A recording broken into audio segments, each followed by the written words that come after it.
Première victoire devant son public. L'équipe du Poiré a atteint son objectif vendredi soir en l'emportant 1-0 face à Strasbourg.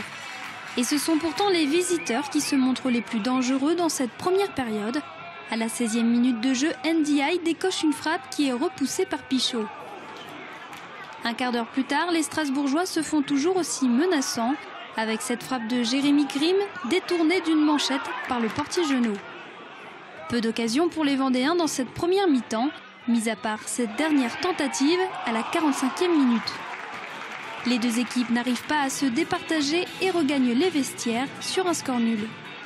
À la reprise, le rythme s'intensifie. Les Strasbourgeois poursuivent leurs attaques sans succès.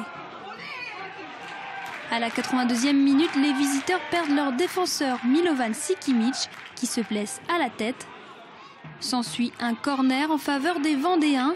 Repoussé une première fois, Salis parvient à centrer et trouve la tête de Thierry Argelier qui ouvre le score et délivre son équipe.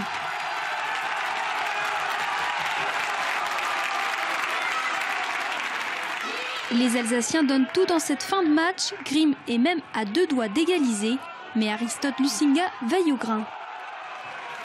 Jusqu'au bout, les Vendéens auront tenu bon et effacent ainsi leur lourde défaite d'il y a une semaine face à Chambly.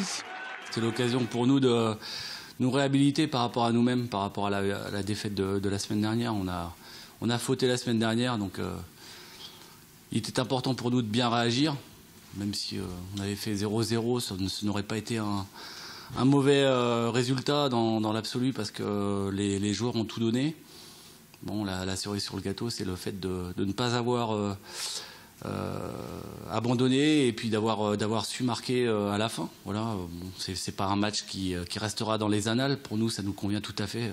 Dans la mesure où, après la sévère défaite, il fallait absolument réagir. Je suis déçu du contenu du match et de la deuxième mi-temps. Voilà, nous, on est condamnés à ne pas prendre de but.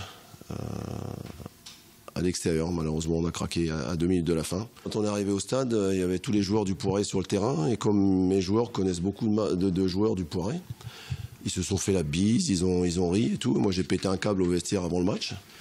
Parce que j'ai pressenti en voyant ça qu'il nous arriverait quelque chose. Alors peut-être c'est stupide ce que je dis, mais je pense qu'après la causerie du coach, quand on arrive au vestiaire, on doit rester concentré sur ce qui a été dit. La preuve, c'est qu'on a manqué de concentration à la 88e minute sur ce but.